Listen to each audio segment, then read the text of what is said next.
오늘 본문은 이 요한복음을 기록한 기록 목적이라고 할 수 있는 내용을 담고 있습니다.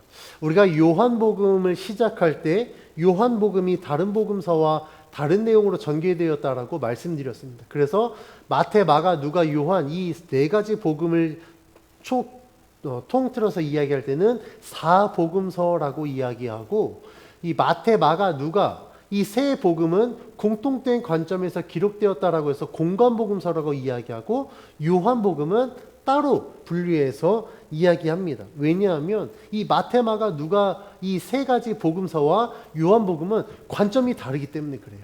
그래서 이 세 복음서는 복음서의 흐름이 비슷한 주제로 계속해서 진행되어지는 것과 달리 요한복음은 달리 기록됩니다. 그래서 이 공관복음서에 없는 내용이 요한복음서에 있기도 하고, 이 공관복음서에 있는 내용이 요한복음서에 빠져 있기도 합니다. 왜냐하면 이 요한복음서의 가장 주된 목적은 예수 그리스도의 포커스가 맞춰져 있기 때문에 그렇습니다. 그렇다고 해서 공관복음서는 그렇지 않느냐? 그게 아니라 더 강조하고 있기 때문에 그렇습니다. 그래서 요한복음 1장 1절이 어떻게 시작하냐면, 태초에 말씀이 아니라 이 말씀이 하나님과 함께 계셨으니 이 말씀은 곧 하나님이시니라 라고 시작합니다. 태초에 계셨던 말씀이 예수님이고, 예수님은 하나님과 함께 계셨으며 예수님이 곧 하나님이라고 기록하고 있는 거예요. 그래서 요한복음은 이러한 관점으로 전체 내용을 기록하고 있습니다. 오늘 본문에서 30절에 예수님이 행하신 표적이 요한복음에 다 기록되어 있지 않다라고 이야기합니다. 이런 내용은 21장에도 기록되어 있는데, 다 같이 21장, 그 다음 장이죠. 21장 25절 말씀 찾아서 한번 봉독해 봅니다. 21장 25절입니다. 시작. 예수께서 행하신 일이 이 외에도 많으니 만일 낱낱이 기록된다면 이 세상이라도 이 기록된 책을 두기에 부족할 줄 아노라. 예수님이 행하신 표적이 얼마나 많은지 그걸 다 기록하려면 이 책을 이 세상에 두기에 부족할 정도로 어마어마하게 많다라고 이야기해요. 그런데 그 수많은 표적들 중에 요한복음은 엄선하여서 7개의 표적만 기록하고 있습니다. 혹시 7가지 표적, 우리가 요한복음 쭉 오면서 7가지 표적 뭔지 기억하시나요? 이거 다 기억하시면 하산하셔도 됩니다. 7가지 표적이 뭐냐면, 요한복음 2장에 가나안 혼인잔치에 예수님이 물을 포도주로 만든 표적이 기록되어 있습니다. 4장에는 왕의 신하가 정말 죽을 병에 걸렸을 때 그 병을 고치신 표적이 기록되어 있고, 5장에는 베데스다 목가에 그 절름발이, 못에 들어가지 못하는 그 절름발이를 예수님이 고치신 표적이 기록되어 있습니다. 6장에는 오병이어의 표적이 기록되어 있고요. 이어서 바다 위를 걸으신 표적이 기록되어 있습니다. 그리고 9장에는 날 때부터 맹인된 자의 눈을 뜨게 하신 표적이 기록되어 있고, 11장에는 죽은 나사로를 살리신 표적이 기록되어 있습니다. 그러니까 예수님이 행하신 다 기록하면 보관할 수 없을 만큼 그 수많은 표적들 중에 요한복음은 이 7가지 표적을 엄선하여 기록하고 있다라는 거예요. 그럼 왜 7가지 표적만 기록되어 있을까? 이 7이라는 숫자는 이 유대인들에게 있어서 가장 완전한 숫자거든요. 그래서 7, 가장 완전한 표적만 엄선해서 기록되어 있고, 이 표적들을 통하여서 이 요한복음에서 말하고자 하는 건 무엇이냐면 예수님이 그리스도다라는 사실이에요. 그리고 이 표적들을 통해서 정말 사람이 할 수 없는 것들을 예수님이 행하셨기 때문에 예수님은 참된 그리스도이자 참 하나님이시구나라는 걸 믿게 하기 위해서 이 표적을 기록한 것입니다. 그런데 여기에서 요한복음 기자가 강조하는 것이 있습니다. 그것은 무엇이냐면, 예수님을 그리스도로 믿는 데에는 표적이 중요한 게 아니라는 사실이에요. 그러면 예수를 그리스도를 믿는 데 있어서 중요한 사실이 무엇이냐? 바로 예수 그리스도의 부활이라는 겁니다. 우리가 지난주 본문에서 살펴봤지만 이 제자들이 부활하신 예수님을 만나고 두려움이 기쁨으로 바뀐 사건. 그리고 도마가 불신해서 예수님을 나의 주, 나의 하나님이라고 고백할 수 있었던 사실이 무엇입니까? 바로 예수 그리스도, 부활하신 예수님을 만났을 때, 그들이 예수님의 부활을 믿었을 때 이런 변화가 있었습니다. 그러니까 이 요한복음 기자가 이러한 사건들이 쭉 있고 나서 오늘 본문을 기록한 이유가 예수님의 부활을 강조하기 위함이에요. 이러한 본문 전개는 지난주 본문에서 예수님이 도마에게 하신 말씀과도 연계가 됩니다. 예수님을 직접 만나고 직접 예수님의 손에 못자국과 옆구리의 창자국을 만져본 후에 내가 예수님의 부활을 믿겠다라고 한 도마에게 예수님이 이렇게 말씀하셨죠. 요한복음 20장 29절 말씀 같이 한번 봉독해 봅니다. 시작. 예수께서 이르시되 너는 나를 본고로 믿느냐? 보지 못하고 믿는 자들은 복되도다 하시니라. 예수님이요, 보고 믿는 것보다 보지 않고 믿는 자가 복되다라고 말씀하셨습니다. 왜 이렇게 말씀하셨느냐? 오늘 본문 말씀에 기록된 것과 똑같아요. 예수님의 말씀의 근거로 이 요한복음 기자가 예수님이 행하신 수많은 표적들을 다 기록하지 않는 이유는 표적으로 예수님을 믿을 것이 아니라 표적이 아닌 예수님 자체로 예수님을 믿게 하기 위해서라는 사실입니다. 예수님이 행하신 수많은 표적들을 엄선하여 7개만 기록하고 이 요한복음 기자가 강조하고자 했던 건 뭐냐면 예수님의 부활 사건이었어요. 표적보다 예수님의 부활을 믿어서 그것으로 말미암아 생명을 얻게 하기 위해서 요한복음을 기록한 겁니다. 따라서 요한복음을 읽는 독자들은 많은 표적이 등장하지 않아도 얼마든지 예수님을 믿을 수 있게 되는 거예요. 왜냐하면 예수님의 부활이 진짜 사건이었기 때문에 그렇습니다. 그리고 그 부활을 통하여서 예수님이 우리들에게 생명을 주셨기 때문에 그렇습니다. 요한복음도 이런 관점에서 예수님이 행하신 수많은 표적에 집중하기보다 그 표적을 행하신 예수님이 누구냐에 더 집중하고 있는 거예요. 그 일어난 사건에 집중하기보다 이 사건을 예수님이 왜 일으키셨느냐 그 목적에 집중하고 있다라는 겁니다. 만약 요한복음이 예수님이 행하신 표적에만 집중했다면 예수님이 그리스도라는 사실은 굉장히 약해졌을 거예요. 왜냐하면 표적이 강조됐으니까. 부활하신 예수님을 통해서 생명을 얻게 되는 이 복음의 진리보다도 그냥 그 어떤 신비적인 사건에만 집중했을 겁니다. 그러면 당연히 복음의 진리는 약해질 수밖에 없게 되겠죠. 만약에 요한복음이 그렇게 기록됐다고 한다면 이 요한복음을 읽는 사람들은 표적에만 그랬구나. 예수님이 그 수많은 표적을 행하셨구나. 딱 여기까지만 알게 됐을 겁니다. 그런데요, 요한복음은 다른 공간복음서보다도 더 예수님께 집중했기 때문에 이 요한복음을 읽는 자들은 예수님을 그리스도로 믿게 될 수 있습니다. 그래서 요한복음은 이 분명한 기록 목적을 기술하고 있는 거예요. 오늘 본문 31절 말씀에 이 기록 목적, 분명한 기록 목적에 대해서 이야기하고 있습니다. 31절 말씀 같이 한번 봉독합니다. 시작.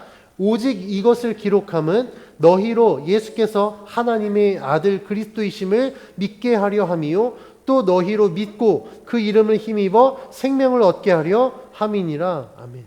방금 봉독한 31절에서 요한복음의 기록 목적에 대해서 두 가지를 강조합니다. 첫 번째는 첫 번째 기록 목적은 예수님이 하나님의 아들 그리스도이심을 믿게 하기 위함이고, 두 번째 기록 목적은 그 이름을 힘입어 생명을 얻게 하기 위함입니다.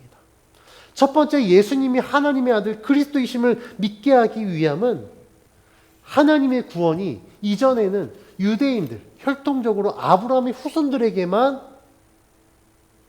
제한되어 있었지만, 이 예수 그리스도로 말미암아 이제 구원이 유대인을 뛰어넘어서 온 인류에게, 모든 민족에게 확장되어졌다라는 것을 의미합니다. 하나님의 아들 그리스도, 사실 같은 의미거든요. 같은 의미인데 이것은 무엇을 의미하냐면, 이 예수님이 이스라엘을 통치할 진정한 왕으로 이 땅에 오셨다라는 것을 의미합니다. 그러니까 하나님의 아들이라고 표현하는 것, 그리스도라고 표현하는 것은 예수님이 이 땅에 왕으로 오셨다라는 거예요. 그런데 이 예수님이 이스라엘의 왕으로 오셨다. 그럼 그 이스라엘이 누구냐? 그 이스라엘은 국가적인 아니면 혈통적인 민족으로서의 이스라엘이 아니라 예수님을 믿는 모든 자가 새 언약 안에 새 이스라엘이 되기 때문에, 이스라엘의 왕이신 예수님은 우리들의 왕이기도 하다라는 것을 요한복음이 말씀하고 있는 거예요. 그래서 예수님은 하나님의 아들이자 그리스도를 믿는 자들, 요한복음을 읽는 이 독자들은요, 구약에서 하나님이 약속하신 그 하나님의 나라가 도래되었고, 그 나라는 예수 그리스도로 말미암아 완성된다라는 사실을 알게 되는 겁니다. 그리고 그 하나님의 나라는 아까 말씀드린 것처럼 유대인들뿐만 아니라 예수 그리스도를 믿는 모든 자들이 그 나라의 백성이 될 수 있다라는 것을 알게 하고 믿게 한다는 거예요. 두 번째 기록 목적인 예수님의 이름을 힘입어 생명을 얻는 것은 영생을 의미합니다. 그래서 요한복음 3장 16절에도 기록되어 있죠. 그를 믿는 자마다 멸망하지 않고 영생을 얻게 하려 하심이라고 약속하셨습니다. 혈통적으로 유대인이 아닐지라도 누구든지 예수를 믿으면 영원한 생명을 얻게 된다. 하나님 나라의 백성이 될 수 있다라고 약속하셨습니다. 여기에서 우리가 주목해야 될 굉장히 중요한 사실은 바로 생명입니다. 왜냐하면 인간에게 있어서 생명은 가장 중요한 문제이기 때문에 그래요.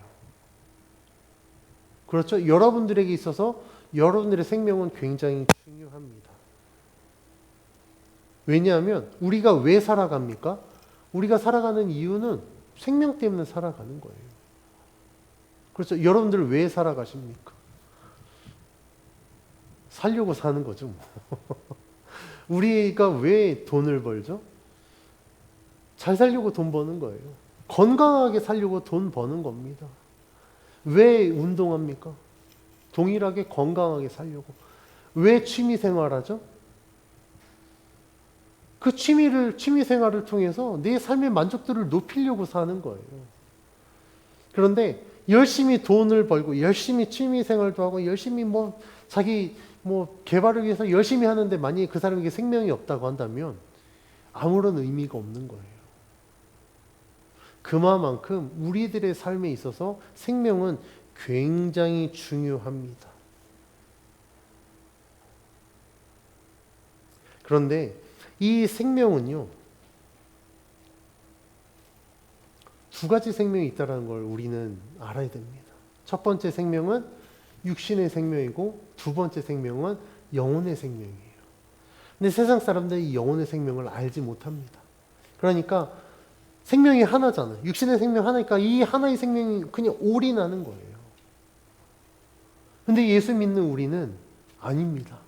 육신의 생명뿐만 아니라 영혼의 생명도 있으니까 우리는 육신의 생명이 올인하지 않아요. 오히려 영혼의 생명이 우리는 더 올인했다라고 할 수 있습니다. 왜냐하면 육신의 생명 아무리 잘 살아도 하나님 보시기에 엉망으로 살면 우리는 구원받지 못하기 때문에 그래요. 그런데 우리들의 삶의 길이를 따져보면 육신의 삶은 요즘에 유병백세 시대라고 하니까 100년이라고 한번 쳐보자고요. 육신의 생명은 딱 100년이 유통기한입니다. 근데 영혼의 생명은요, 기한이 없어요. 그럼 뭐가 더 깁니까? 영혼의 생명이 훨씬 더 길잖아요. 그럼 어디에 더 투자해야 되는 게 맞을까요? 당연히 영혼의 생명을 위해서 사는 게 훨씬 지혜로운 겁니다. 오늘 우리가 읽은 이 본문이 이야기하고 있는 게 바로 거기에 있습니다. 어느 생명을 위해서 살 것인가? 우리는 영혼의 생명을 위해서 예수 그리스도를 믿는 겁니다. 그러면 왜 예수를 믿느냐? 우리들의 모든 생명의 주관자가 하나님이시기 때문에 그래요. 하나님이 이 세상을 창조하셨습니다. 우리가 성경을 읽어보면 하나님이 인간을 창조하실 때 흙으로 빚으시고 그 안에 생기를 불어넣으시거든요. 그 생기를 불어넣으심으로 말미암아 생명이 우리 안에 들어옵니다. 그러니까 하나님은 생명의 주관자가 되시는 거예요. 하나님이 처음에 인간을 창조하실 때 생기를 불어넣으시고 끝이 아니라 또다시 우리들에게 생기를 불어넣으십니다. 그 생기는 바로 예수 그리스도로 말미암아 우리들에게 다시 한번 생기를 불어넣으신 거예요. 그래서 누구든지 예수를 믿으면 영원한 생명이 주어진다라고 약속하신 겁니다. 근데 세상은요, 이런 진리를 부정해요. 그래서 생명의 시작을 하나님이 아닌 다른 것에서 찾습니다. 그러니까 우주의 시작을 어떤 엄청난 에너지의 폭발로 주장하여서 빅뱅 이론을 이야기하고요. 생물의 시작을 전 과학을 공부하면서 제가 인정하지 않지만 어떤 꿈틀거리, 그 빅뱅의 어떤 폭발로 인해서 뭐가 시작이 됐다라고 이야기해요. 그래서 그 단세포들이 막 꿈틀거리면서 그게 막 다세포가 되고, 막 다세포가 꿈틀거리면서 다리가 생기고, 막 바다에 있는 애가 쉬려고 잠깐 나왔다가 지느러미가 다리가 돼서 뭐 육체 동물이 되고, 막 다리가 막 기지개 피고, 뭐 이렇게 했더니 날개가 돼서 막 됐고, 막 그렇게 이야기를 합니다. 우리 웃으시는 분들은 우리가 생각해도 이게 말이 안 되는 이야기니까 웃으시죠. 근데 그걸 과학적이다, 굉장히 학문적이다라고 맹신하고 그렇게 주장하는 자들이 굉장히 많이 있습니다. 그런데 그들이 말하는 과학적이고 학문적인 게 저는 오히려 더 비과학적이고 비학문적이다라고 저는 이야기를 합니다. 왜냐하면 과학으로 설명되는 일보다 과학이 설명하지 못하는 일들이 훨씬 더 많거든요. 그러면 우리는 확률적으로 따지잖아요. 이만큼 증명한 걸 설명하겠습니까? 아니면 이만큼 증명하지 못했기 때문에 이걸 부정하겠습니까? 저는 이만큼을 설명하지 못했기 때문에 저는 아직까지는 과학을 그렇게 맹신하지는 않습니다. 참고는 하되 그렇게 주장하지는 않습니다. 왜냐하면 과학보다 더 뛰어난 하나님이 계시기 때문에 그렇습니다. 세상이 이렇게 과학으로, 어떤 학문으로, 어떤 철학으로 하나님을 부정한다고 해서 하나님이 안 계시냐? 그렇지 않습니다. 하나님은 세상의 것에 의해서 좌지우지되는 분이 아니시거든요. 하나님의 존재는 절대 사라지지 않습니다. 그리고 생명이 하나님으로부터 시작되었다라는 사실도 부정될 수 없습니다. 왜냐하면 생명의 주관자 되시는 하나님께서 태초에, 그리고 예수님 시대, 그리고 지금도 여전히 그 모든 생명을 주관하고 계시기 때문에 그렇습니다. 하나님이 우리의 생명을 주관하신다는 사실은요, 믿는 자들에게 증거로 나타납니다. 그래서 요한복음은 이런 증거를 경험하고 영원한 생명을 얻게 하기 위해서 기록하였다라고 말씀하고 있습니다. 저는 이러한 사실들을 통하여서 진짜 우리가 하나님을 믿는 믿음이 있을 때 우리들에게 진짜 생명이 주어지는구나라는 사실을 깨닫게 되었습니다. 그래서 오늘 이 본문을 통하여서 과연 우리들의 그 믿음의 핵심이 무엇이냐라는 것을 함께 나누고자 합니다. 우리들의 믿음의 핵심은요, 예수 그리스도가 되어야 됩니다. 그리고 이 예수 그리스도를 믿기 위해서 우리들이 필요한 건 보지 않고 믿을 수 있는 믿음입니다. 지난주 본문에서 예수님이 자신이 직접 예수님의 손의 못자국과 옆구리의 창자국을 만져보지 않고선 믿을 수 없겠다고 하신 도마에게 예수님이 말씀하셨죠. 요한복음 20장 29절에서 예수님이 너는 보고 믿느냐? 보지 못하고 믿는 자들이 복되다라고 말씀하셨습니다. 이 예수님의 말씀에서 이 믿음의 핵심은 보지 않고 믿는 것이다 라고 예수님이 강조하고 있습니다. 왜 예수님이 이렇게 말씀하셨을까? 예수님이 이제 부활하시고 승천하시잖아요. 그리고 제자들에게 계속해서 예수님의 사역을 그들에게 위임하십니다. 내가 하나님 나라의 복음을 증거한 것처럼 이젠 너희가 복음을 증거해야 된다. 그런데 중요한 사실이 있어요. 제자들이 복음을 증거했을 때 그 복음을 듣는 자들은 예수님을 직접 만날 수 없습니다. 예수님이 안 계시니까. 그럼 그들은 예수님을 못 믿게 되는 거예요. 만나지 못했으니까. 그럼 이 복음 증거의 사역은 끝나게 되는 겁니다. 그래서 예수님이 말씀하신 거예요.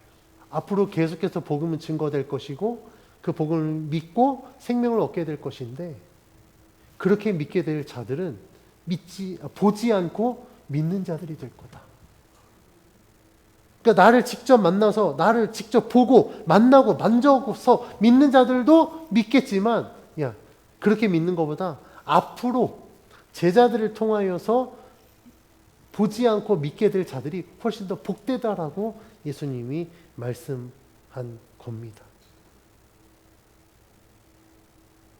그래서 우리는 성경을 통해서 기독교 역사를 통해서 알 수 있듯이 복음 증거 사역은요, 단 한 번도 멈추지 않았습니다.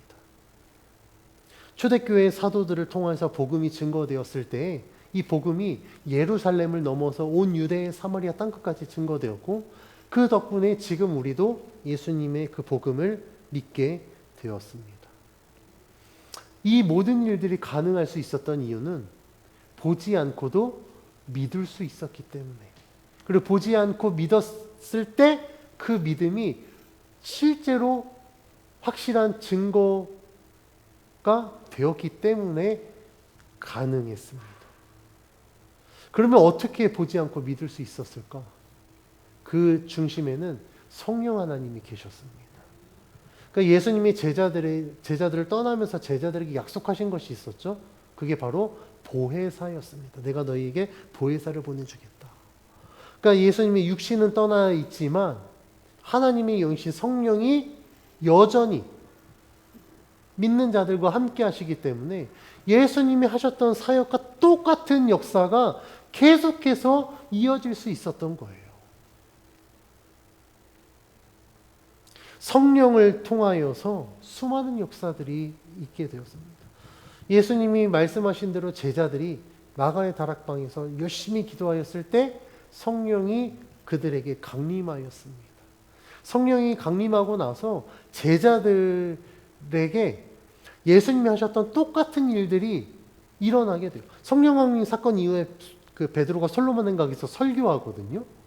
베드로가 설교했을 때 그 자리에서 수천 명이 회개하고 회심이 일어납니다.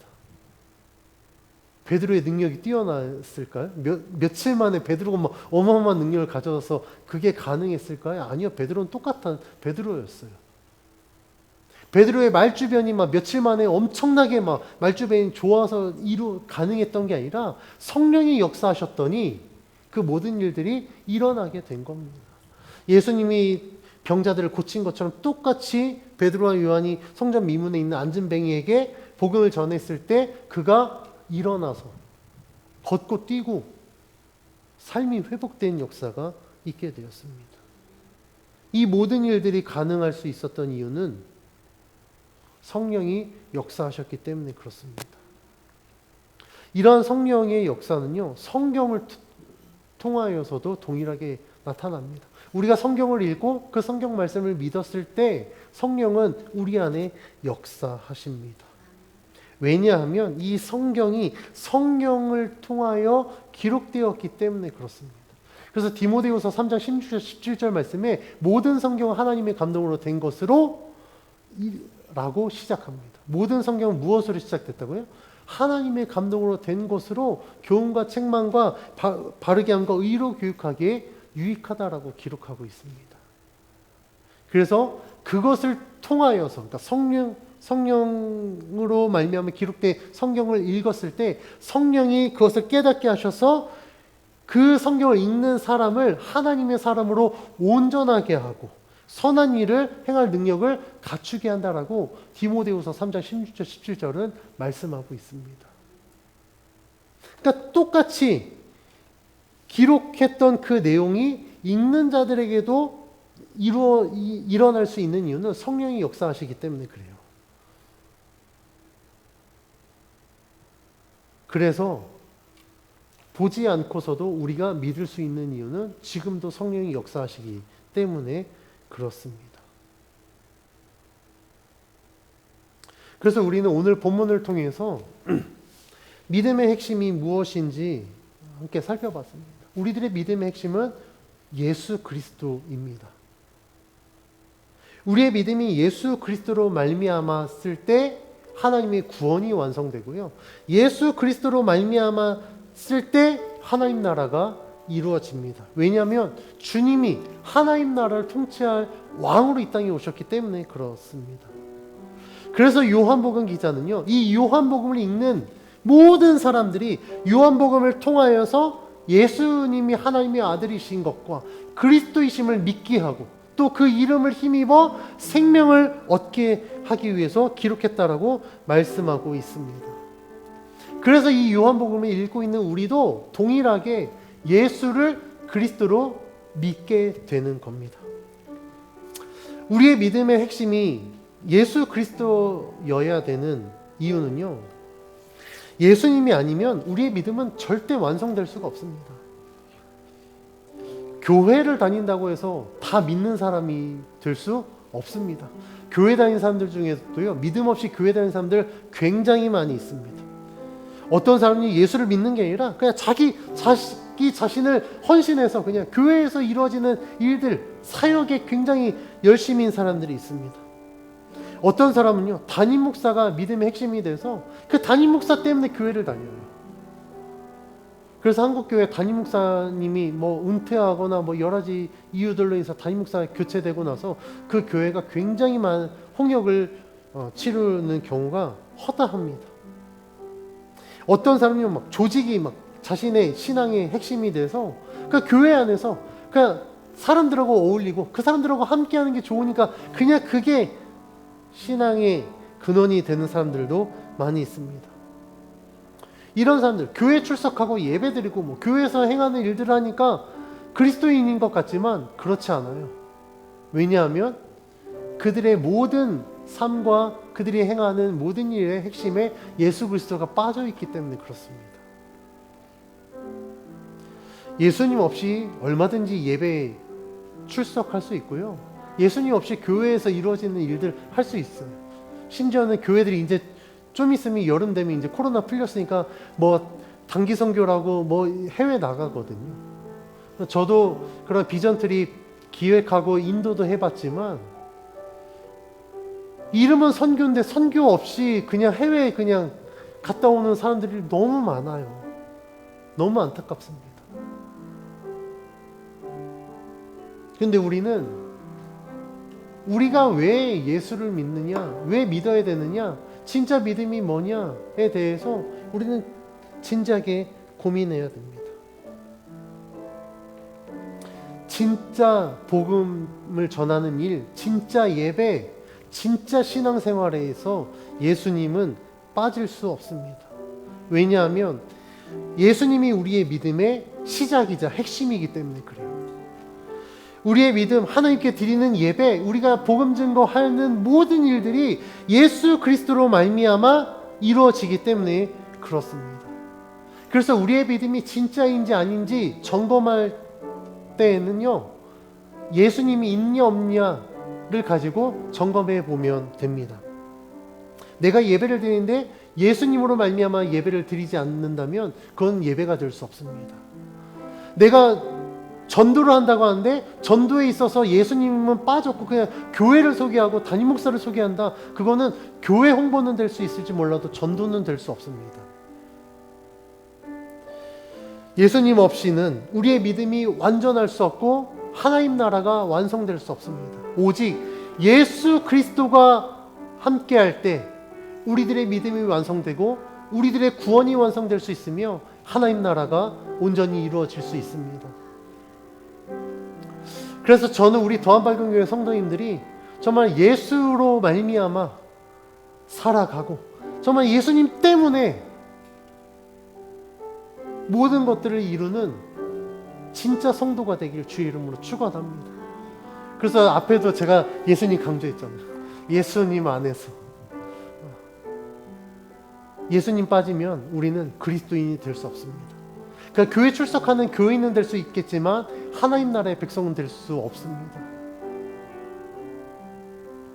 우리들의 삶 속에 정말 모든 것의 핵심은 오직 예수님이라는 사실을 기억하여서 그 예수님으로 말미암아 살아가는 저와 여러분이 되길 주의 이름으로 간절히 축원합니다.